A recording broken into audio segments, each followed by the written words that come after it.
صلى الله عليه وسلم شر الأمور محدثاتها وكل محدثة بدعة وكل بدعة ضلالة وكل ضلالة في النار أما بعد فأعوذ بالله من الشيطان الرجيم بسم الله الرحمن الرحيم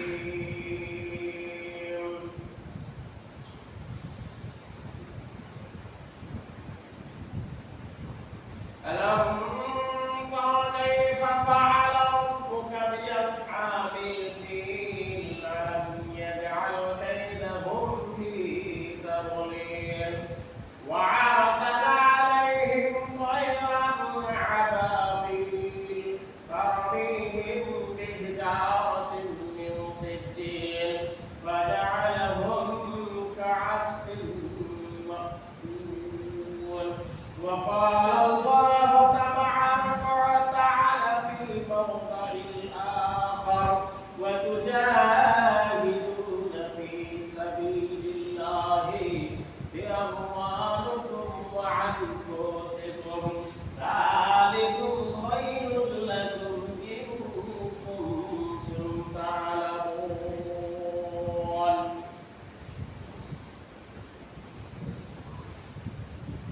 الآيات ওরা এক বিন্দে দুইটি কুসুম হিন্দু মুসলমান মুসলিম তার নয়নমণি হিন্দু তাহার প্রাণ মোরা এক বিন্দে দুইটি কুসুম হিন্দু মুসলমান মুসলিম তার নয়নমণি হিন্দু তাহার প্রাণ মোরা এক ভাষাতে মাকে ডাকি এক সুরে গাইলাম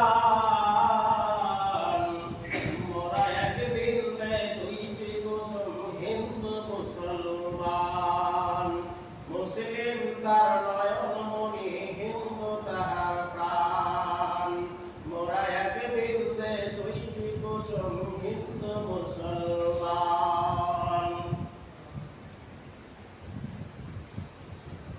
সম্মানিত আজকে পবিত্র জুমার মসজিদের জুমার মুসল্লিবৃন্দ প্রশংসা আছে মহান আল্লাহ রাব্বুল আলামিনের জন্য যেই মহান আল্লাহ রাব্বুল আলামিন যেই মহান আল্লাহ রাব্বুল আলামিন আজকে পবিত্র জুমার দিনে জুমার সালাত আদায় করার তৌফিক দান করেছেন সেই মহান আল্লাহ রাব্বুল আলামিনের হাজার হাজার প্রশংসা কোটি কোটি প্রশংসা সংক্ষেপে বলে আলহামদুলিল্লাহ তারপরে পরে আপনার নবী আমার নবী সারা কোন কায়নাতের নবী আকাই নামদার তাজদার বাঙালি আহমদ মুস্তাফা মুহাম্মদ মুস্তাফা বলুন সাল্লাল্লাহু আলাইহি ওয়াসাল্লামের প্রতি লাখ কোটি দরুদ ও সালাম বর্ষিত হোক সকলে বলে আল্লাহুম্মা আমিন আল্লাহুম্মা সাল্লি আলাইহি ওয়া বারিক আলাইহি আজকে আপনারা সকলে আজ করতে পেরেছেন আজকে কি বিষয়ে আলোচনা হবে আপনারা সকলে আজ করতে পেরেছেন আজকের সূরার তেলাওয়াতে আপনারা অনেকেই অনুভব করতে পেরেছেন আজকের বক্তব্যটা কি হবে সম্মানিত সুধীবৃন্দ আজকে আপনাদের সম্মুখে আজকে আমাদের মুসলিম বর্তমানে মুসলিমদের অবস্থা দেখে আজকে মুসলিমদের সম্পর্কে গুটি কয়েক কথা বলে আমি আমার বক্তব্য ইতি করব আমা তাওফিক ইল্লা বিল্লাহ আমরা জানি ভারতবর্ষের মাটিতে যে মাটিতে আজকে ভারতবর্ষের মাটিতে 750 বছর মুসলমানের বাচ্চারা তারা রাজত্ব করেছে একটা কোনো বান্দা একটা কোনো মানুষ আজ দেখাতে পারবে না একটা মন্দির ভেঙেছে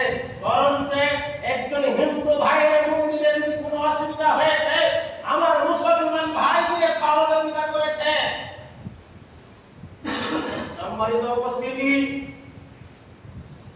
আজকে এক শ্রেণীর মানুষ তারা মুসলমানদেরকে এবং হিন্দুর মধ্যে বিভাজন সৃষ্টি করছে। যে সম্প্রদায় আজকে ইসলাম, যে সম্প্রদায় হিন্দু মুসলিমদের মধ্যে ফাটল ধরাচ্ছে, সেই দলটা হচ্ছে একটা নিমুখারাম দল, একটা জঘন্য দল, অসভ্যতার দল, বর্বরতার দল, অসভ্যতার দল। সেই দলটা আজকে ভারতবর্ষের মাটিতে হিন্দু মুসলিমের মধ্যে ভ্রাতৃত্বটাকে শেষ করে দেওয়ার চেষ্টা চালাচ্ছে। আপনারা সকলেই জানেন 2002 সালে গুজরাটের মাটিতে 2002 সালে গুজরাটের মাটিতে আপনার কি করেছিল?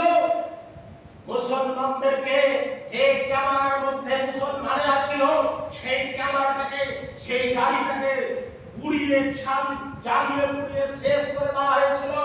এই ভারতবর্ষের মাটিতে আরএসএস এর দলেরা, বদরবন্দের দলেরা, হারামজাদার দলেরা তারা করেছিল 2002 সালে।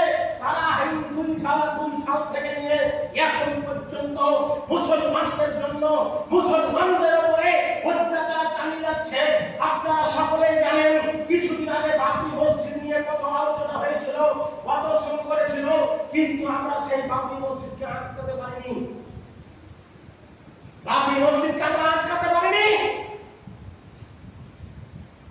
কেননা আমাদের ইমানের স্পিরিট নয়, আমরা সেই রকম মুসলমান নই। আল্লাহ তাআলা বলছেন, ইয়া আইয়ুহাল্লাযীনা আমানু,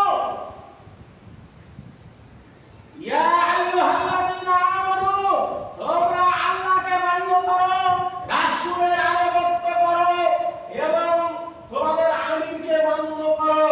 শুনুন সম্মানিত উপস্থিতি, আপনাকে আমি বলতে চাই, আমরা আজকে পর্যন্ত মুসলমান দাবি করি, আমরা মুসলমান, আমরা মুসলমান, কিন্তু আমরা এখন পর্যন্ত একটা মুসলিম নেতা তৈরি করতে পারলাম না। এর মধ্যে দুঃখ কি আছে? আজ ভাবছেন হাতে চুরি পরে বসে আছেন, হাতে চুরি পরে আছেন, বসে আছেন। আজকে এই ভারতবর্ষের মাটিতে, ভারতবর্ষের মাটিতে মুসলিমদেরকে এক শ্রেণীর মধ্যে, যিনি যাকে আমরা প্রধানমন্ত্রী ভাবি, যাকে আমরা দেশ চালানোর জন্য গভর্নর তৈরি করে রেখেছি, সে বলছে ভারত ছাড়ো নয় কোরআন ছাড়ো। শুধু তাই নয়, বাবরি মসজিদ ভেঙেছে দিল্লির মাস্টার, যিনি দিল্লির যেখানে জামে মসজিদ, সেই মসজিদে হামলা করার চেষ্টা চালাচ্ছে। শুধু তাই নয়, আজকে এমন জায়গায় আমাদের হাত দিয়েছে, এমন জায়গায় আমাদের হাত দিয়েছে, আমাদের সমস্ত জিনিসকে আমাদের হাত থেকে কেড়ে নেওয়ার চক্রান্ত শুরু করেছে। দুঃখের বিষয়, আজকে আমরা মুর্শিদাবাদের মানুষ, আমরা বসে আছি হাতে বালা পরে বসে আছি, আমরা কথা বলতে পারছি না, আমরা কথা বলার চেষ্টাও করছি না। যারাই আমরা কথা বলছি টাকার দাসে, টাকার সাথে বেঈমানি করে ধর্মকে বেঈমানি করেছো, টাকার জন্য তুমি ধর্মকে বেঈমানি করেছো। আজকে আমরা ভোটে যাকে জিতিয়েছি, আমরা যাকে ভোটের কথা বলিয়ে শিখিয়েছি, যাদেরকে নেতা বানিয়েছি, আজ ভারতবর্ষের মাটিতে তারা মুসলমানদের হয়ে কথা বলে না। দুঃখ লাগে, আমার রাত্রে আজকে ঘুম হয়নি, মিডিয়া দেখার পরে আমার ঘুম হয়নি রাত্রিতে, সারা রাত চেতনা চিন্তা ভাবনা করছি আর যে আমাদের কি পরিস্থিতি আজকে আমাদের। আপনারা জানেন আমাদের ওয়াকাফ বিল, আপনারা সকলে মিডিয়া দেখছেন, যারা মিডিয়া দেখছেন তারা ভালো করে জানেন আজকে ওয়াকাফ বোর্ড বিল, ওয়াকাফ বোর্ডের উপরে বিল আবিষ্কার করেছে, যে বিল মেনে নেওয়ার মতন জায়গা নয়, মেনে নেওয়ার মতন জায়গা নয়। আজকে আপনার ওয়াকাফ বোর্ডের সম্পত্তি দিচ্ছে, আপনার ওয়াকাফ বোর্ডে আপনি যে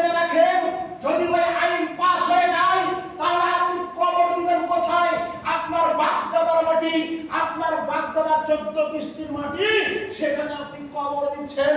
আপনি কার দ্বারাতে কবর দিবেন? আপনি যখন মারা যাবেন আপনার ছেলের কাছ থেকে হাজার হাজার টাকা নিয়ে মাটি দেওয়া দিতে হবে। আপনি জেনে রাখুন, আপনারা সজাগ হয়ে যান, আপনারা বুঝতে পারেন, আপনারা সজাগ হয়ে যান যে আপনারা আপনাদের বাগদাদার ঘটন সেই জমিগুলো আজকে ওয়াকফের মধ্যে সরকারের হাতে হস্তান্তর হয়ে যাচ্ছে। আপনি কি বুঝতে পেরেছেন? না আমি বুঝাতে পারছি না।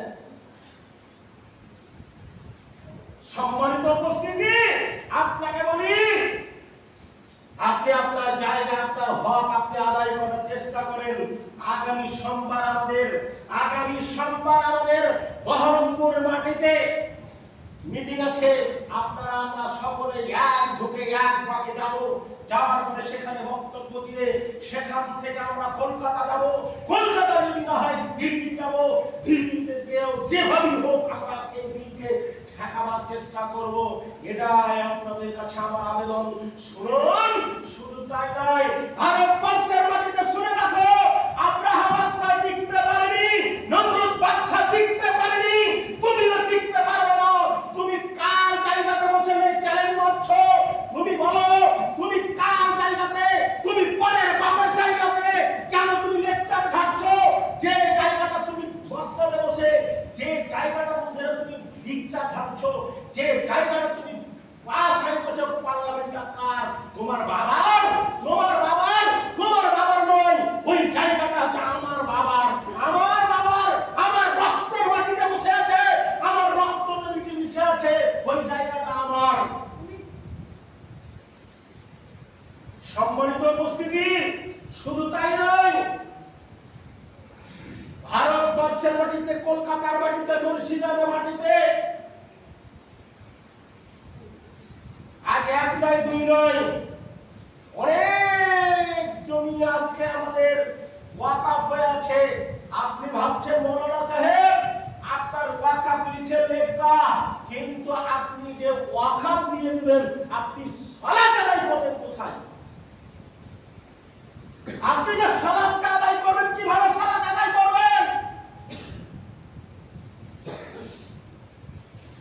সালাত আদায় করবেন কিভাবে? আপনার এই মসজিদে তালা পড়ে যাবে, এই মসজিদে সালাত আদায় হবে না। জেনে রাখো মুসলমান, তোমরা জেগে ওঠো। আল্লাহ তাবারক ওয়া তাআলা বলেছেন, ওয়াতুজাহিদুনা ফি সাবিলিল্লাহ। এখন জিহাদ করার সময় এসেছে, এখন জিহাদ করতে হবে। এখন জিহাদ করবেন না তো করবেন কখন? কোন সময়ে জিহাদ করবেন? তোমাদের মাল দিয়ে, ধন দিয়ে, সম্পদ দিয়ে, সময় দিয়ে, জান দিয়েও তোমাদেরকে তোমাদের জিনিসকে রক্ষা করতে হবে। সম্মানিত উপস্থিতি, আমি আপনাদেরকে বলতে চাই যে আপনারা ভারতবর্ষের মাটিতে, যে মাটিতে আমরা 750 বছর রাজত্ব করেছি, সেই মাটিতে আজকে আমরা মানুষের গোলাম হয়ে বসবাস করছি। তুমি যে বাঘের বাচ্চা, তুমি কেন গোলাম হয়ে থাকবে? হে মুসলমান, তোমরা জাগো, তোমরা জেগে উঠো, তোমরা জেগে উঠো। সম্মানিত উপস্থিতি, আমি আপনাদেরকে বলতে চাই, শুধু তাই নয়, ওয়াকফ বোর্ডের সম্পত্তি, প্রচুর সম্পত্তি, সেই সব সম্পত্তি তারা সরকার দখল করেছে। শুধু তাই নয়, আপনার জায়গাতে একজন অমুসলিমকে এই দেখভালের জন্য দায়িত্ব নিচ্ছে। এক শ্রেণীর মুশরিকদেরকে দিয়ে এই মসজিদ মাদ্রাসার দেখভাল করবে। আপনি এমন ভাবে আপনি চলতে পারবেন না, আপনি সেইভাবে চলতে পারবেন না। আপনার স্বাধীনতা কেড়ে দিবে, আপনার স্বাধীনতা, আপনি বাক্য উচ্চারণ করতে পারবেন না। সম্মানিত উপস্থিতি, আপনি সাবধান হয়ে যান, আপনি আমি সাবধান হয়ে যাই। আজকে আমাদের ভারতবর্ষের মাটিতে যে তাণ্ডব চালাচ্ছে, সেই তাণ্ডব আমরা যেন চলতে না দিই।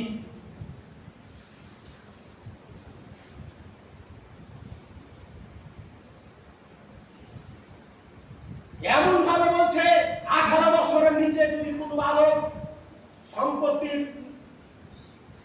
ভারপ্রাপ্ত নেয় তাকে ভারপ্রাপ্ত দেওয়া হবে না।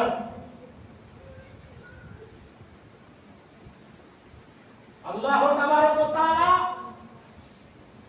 যেমন আব্রাহা বাদশাকে যেমন ভাবে ধ্বংস করেছে, আল্লাহর কাছে আমি পরিশেষে দোয়া করি, হে আল্লাহ তুমি ওই যেমন ভাবে আল্লাহ তুমি যেমন আব্রাহা বাদশাকে ধ্বংস করেছো আল্লাহ, তুমি সেই রকম ভাবে তুমি তাকে ধ্বংস করে দাও। রব্বুল আলামিন শুধু তাই নয়, আপনার আমার বাড়িতে এমন ভাবে জমি জায়গা আপনার কাছ থেকে কেড়ে নিবে আপনি বুঝতে পারবেন না। আজকে আপনি ভাবছেন টাকার লোভে জমি জায়গার দলিল জেরক্স করে সরকারের খাপে দিয়ে দিচ্ছেন, টাকার লোভে আপনাকে এমন টাইমে আসবে এই জমিকে আপনি এমন ভাবে বিকৃত ভাবে এমন ভাবে আপনার কাছ থেকে নিয়ে নেবে আপনি ভুলতে পারবেন না যে এই জমি আমার।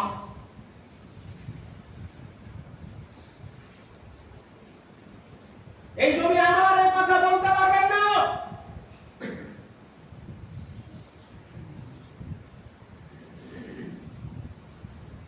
সম্মানিত উপস্থিতি, আজকে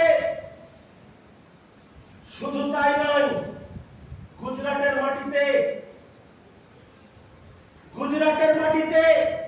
ছোট ছোট ছেলেদেরকে বাচ্চাদেরকে হত্যা করা, নির্ভুলভাবে হত্যা করা হচ্ছে। আপনি শুধু তাই নয়, ভারতবর্ষের ফিলিস্তিন আপনি দেখেন, আপনারা ফিলিস্তিনের খবর সকালে জানেন, বাচ্চা বাচ্চা যারা জন্ম দিয়েছে ওই মাদেরকে নির্মমভাবে ইজ্জতকে নষ্ট করে তাদেরকে অত্যাচার করে তাদেরকে নির্মমভাবে হত্যা করা হচ্ছে।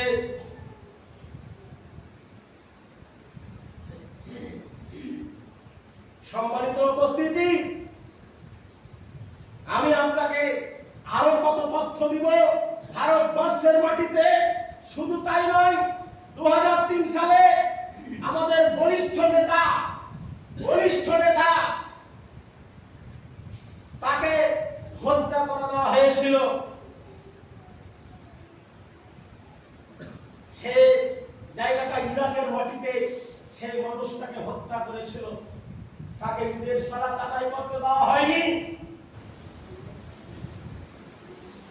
এই জায়গা শুনে রাখো, তুমি যতই ঝাপান করো না কেন, আমাদের এক ফোঁটা দেহ থাকতে, এক ফোঁটা রক্ত দেহতে থাকতেই তোমাকে আমি অত সহজে তোমাকে আমি আমার জিনিস তোমার হাতে তুলে দেবো না।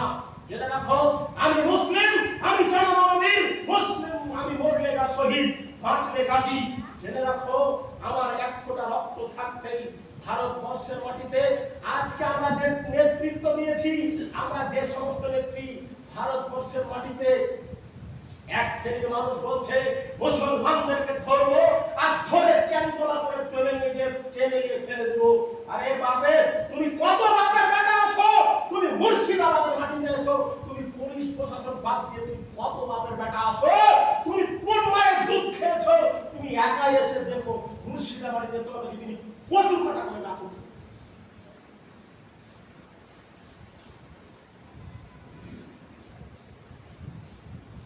সম্মানিত উপস্থিতি, মুসলমানদেরকে অপমান অপদস্থ, রাস্তায় রাস্তায় অপমান, ট্রেনে বাসে রাস্তায় অপমান, আলেমদেরকে ধরে ধরে ট্রেনের মধ্যে থেকে পাক করে মেরে ফেলে দিচ্ছে। কোন আইনে আছে ভারতবর্ষের মাটিতে তার আইনের মধ্যে বলা আছে ভারতবর্ষের মাটিতে সব ধর্মের মানুষ বসবাস করবে, কেউ কারো। কিন্তু আজকে ভারতবর্ষের এক শ্রেণীর মানুষ, এক শ্রেণীর নেতা আজকে সেই মুসলমান এবং হিন্দুর যে ভ্রাতৃত্ববোধ, মুসলমানদের এই ভ্রাতৃত্ববোধ, সেই ভ্রাতৃত্ববোধটাকে নষ্ট করে দিচ্ছে, নষ্ট করে দিয়ে উস্কানিমূলক কথা বলে তাদের মধ্যে, হিন্দু মুসলিমের মধ্যে আজকে দাঙ্গা লাগাবার চেষ্টা চালাচ্ছে এক শ্রেণীর দলেরা।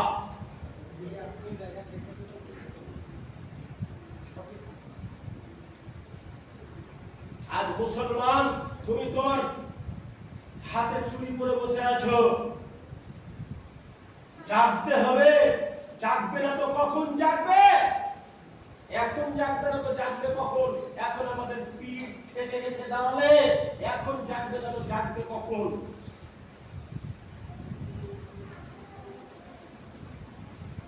সম্মানিত উপস্থিতি, বলতে খুব দুঃখ লাগে, মুসলমান আজ পর্যন্ত আল্লাহ কোরআনে বলছে ওয়া তাসমু হাবিলিল্লাহি জামিআন ওয়া লা তাফাররাকু। হে মুসলমান, তোমরা একসঙ্গে ভাবে তোমরা জমে থাকো, তোমরা জুদা জুদা হয়ো না, তোমরা আলাদা আলাদা হয়ো না, তোমরা পৃথক পৃথক হয়ো না। আজকে ভাইয়ের সঙ্গে ভাইয়ের মিল নাই, আমরা আরেক ভাই জানছি, আরেক ভাই এক ভাইকে মারছে তো আমরা আরেক ভাই দাঁড়িয়ে দাঁড়িয়ে দেখছি। এই তো আমাদের মুসলমানদের পরিস্থিতি। আমরা তাই তো হানাফিকে মারছে তো আমরা আহলে হাদিস দাঁড়িয়ে দাঁড়িয়ে দেখছি, আমরা আহলে হাদিস মার খাচ্ছি তো হানাফিরা দাঁড়িয়ে দাঁড়িয়ে দেখছে। আজকে আমাদের পরিস্থিতি কি অবস্থা? মিডিয়া দেখেন, মিডিয়া দেখলে আপনার চোখ ছানি লেগে যাবে। মিডিয়ার উপরে ফলো করেন।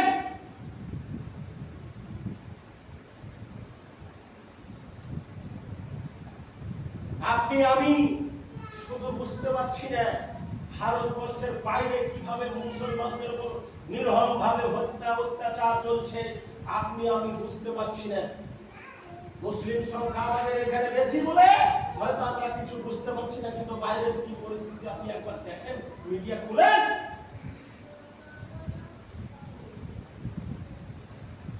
আর আমার ভাই, যুবক ভাইরা তো শুরু পেয়েছে এই মার মার মার মার কাট কাট কাট কাট কাট, শুধু মানে মোবাইলে পেয়েছে, কোনো দিকে তাকায় না, কোনো ধার দিকে তাকায় না। মুসলিমদের পরিস্থিতি কি অবস্থা চলছে, মুসলমানদের কি খবর খবর কিছুই রাখে না, শুধু খায় আর মোবাইলে শুধু মানে থ্রি ফায়ার খেলে।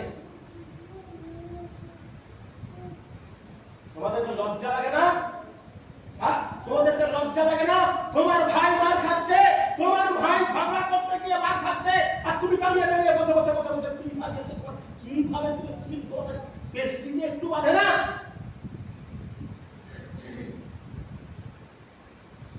সম্মানিত উপস্থিতি, আপনাদেরকে আমি এখান থেকে আমি বক্তব্য করলাম, বলার মাধ্যমে যদি কোনো ভুল ত্রুটি থাকে নিজ ছেলে হিসাবে, নিজ ছোট ভাই হিসাবে ক্ষমা করবেন।